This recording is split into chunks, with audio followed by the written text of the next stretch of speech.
Hello again, everybody.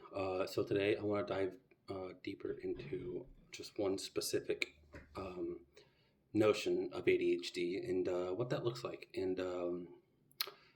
As I said, the previous video, maybe I wasn't very concise about it. I tried to put as much information as I could in there, but I realized there's a lot that I left out, and that um, going forward, I'm just for a little while. It's going to be a mix.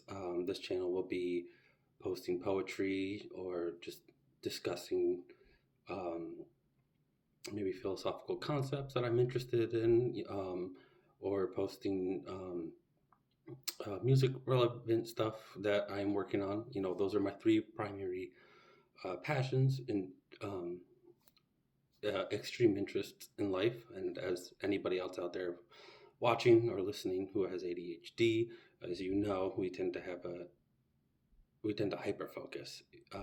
And as I mentioned in a previous video, when we have you know, we might be not be able to focus on one topic, but if it's something we're interested in, we'll go to the ends of the earth and read every book or article, study or whatever on it. Today, I want to talk about specifically um, emotional irrationality in ADHD, and dive a little bit more into that topic and what it looks like for me and what it has looked like for me in my life. And maybe you can relate, and maybe it's something you're struggling with. And I just want everybody to know ahead of time that it's okay. Um, you know, as I mentioned before, irregardless of our cognitive dissonance or anything like that from ADHD, um, we are still responsible for our actions. And I think that's the most important thing to remember. Okay. Um, but we are, to a fault, sometimes under the unconscious control of our mental illness or um, cognitive disease or illness, whatever. I forget how to label it. I'm sorry. I'm not an expert. I just know what I've dealt with. And, I've been diagnosed severe ADHD since a young age. So, emotional rationality. What really is that in ADHD? What does that look like? Well, it's, as I mentioned and touched on as much as I could in the previous video, um, it's just extremes of emotions, very similar to how someone with bipolar feels them. And as I mentioned, the difference is that it's short term, right? It's always short term, and but I think we deal with a lot of the fallout that people with bipolar deal with, where we feel deeply ashamed, embarrassed, or uh, an intrinsic self hate towards ourselves after the fact. Um, an example, let's do anger, for instance, right? um, ADHD people, we tend to fly off the handle very easily.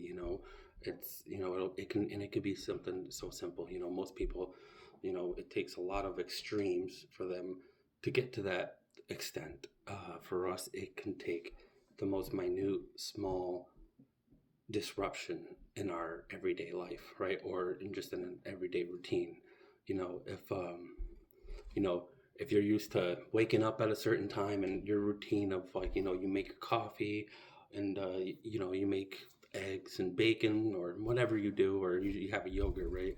You know, if that changes, you can be extremely irrational in the process. You can get extremely angry, or maybe, in my example, sometimes when I've been many times if I'm practicing something new and challenging in music or studying something, and I'm having difficulty focusing because of the way my brain works, and I can't focus properly. I get rationally angry, starts in the past slamming desks, or growing up when I was a kid, if I got angry, I was that kid that punched holes in the wall. Am I proud of that? No, I'm deeply ashamed of that, and I wish I never did that. I put my family through a lot of torture because of that, and a lot of that dealt with trauma in my life, but it was also relative to the ADHD because I didn't have, you know, emotional control or emotional maturity of myself, and I didn't know how to get emotional maturity, and it took me a very long time to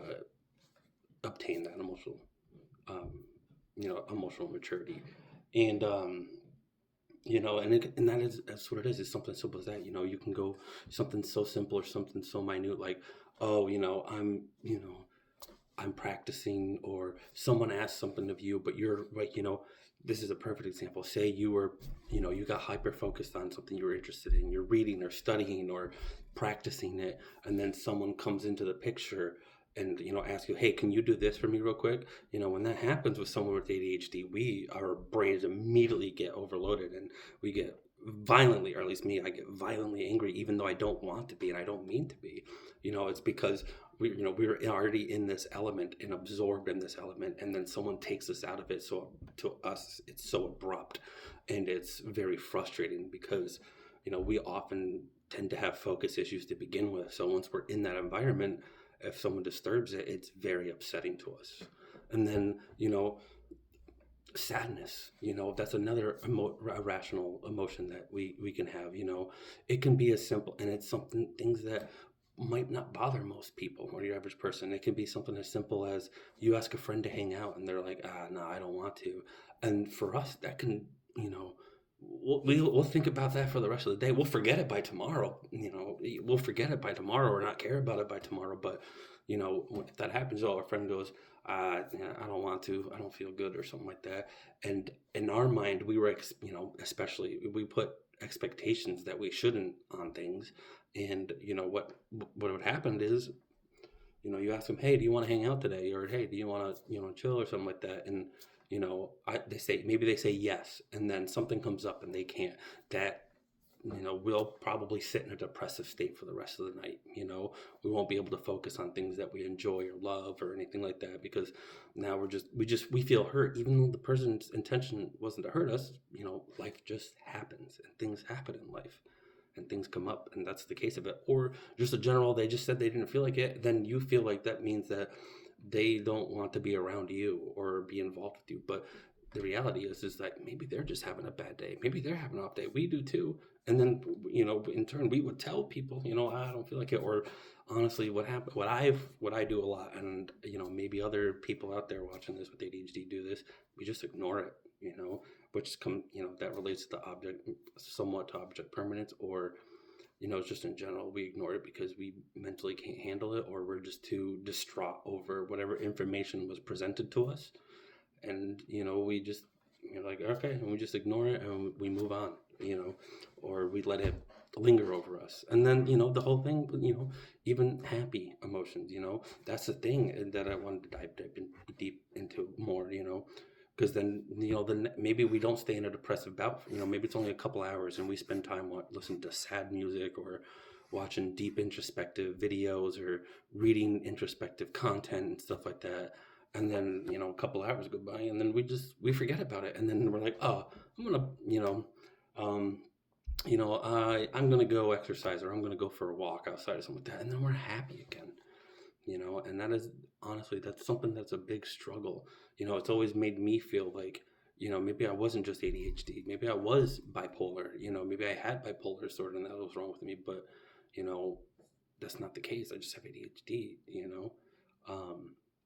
And that's the big struggle with ADHD people. It can experience every range of emotion in one day, in the extreme of it, the extremity of it, not just a simple small sadness, oh, that made me a little upset, and then move on. Or not just a small, oh, that made me happy. It's it's like you're ecstatic, you're eccentric, you're elated, or you're depressed, you're miserable, you're distraught, or you're angry, you're violent, you're irrational.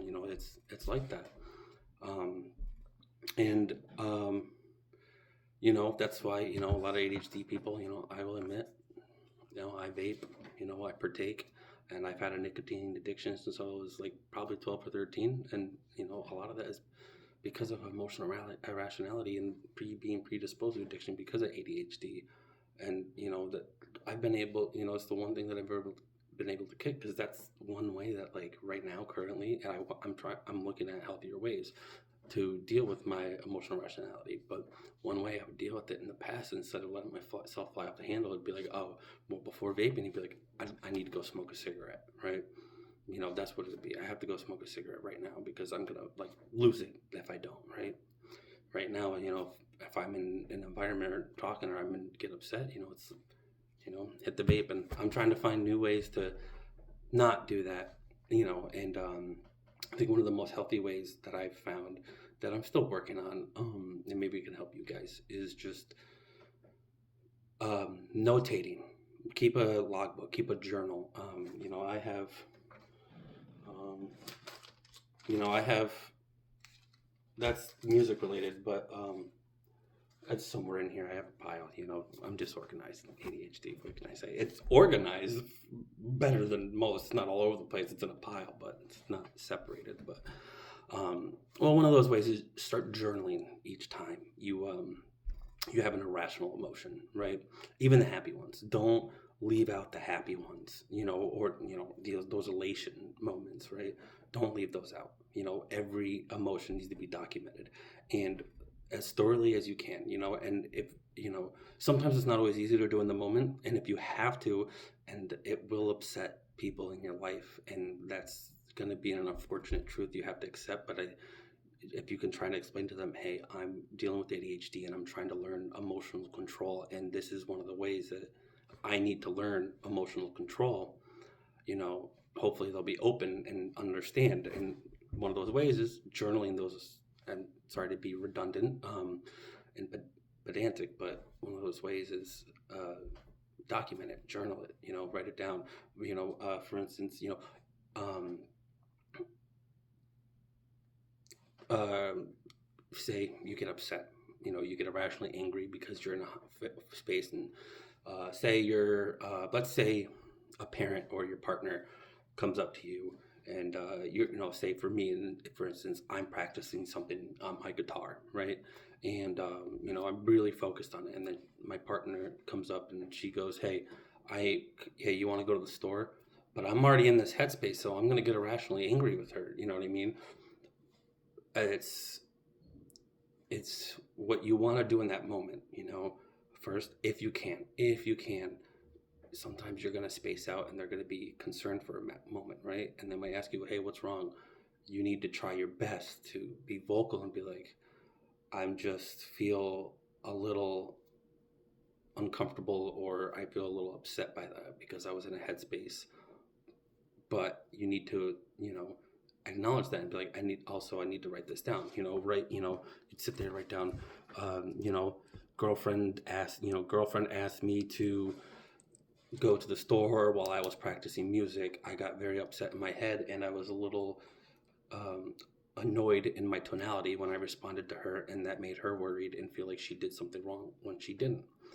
And now, why did I react that way? But I'm already explaining it. We know we reacted that way because of this, because I was in this headspace already, and I was removed from that headspace. So, like I said, I might not be as concise, and there's probably nuances that I'm missing, because they can only, the way my brain functions and many other ADHD people's brains function, those things are something we don't readily think about, you know what I mean? Or we can't access it until our brain allows us to access it. And that's why, like I said, it's important that when these things happen, or when if you're acknowledging them outside the moment too, you're thinking about, how you reacted to something maybe 4 hours later, a day or two later. If you can, you step away from whatever you're doing, take a moment, document that, journalize that. That's what's going to help you, one, identify your emotional rationality when it's happening, and if you're actually consciously looking at it and trying to dissect it within yourself, and how, why you are that way, you'll start to learn, okay, well, I reacted this way because of this reason, and then but that wasn't okay. Now, how could I react better?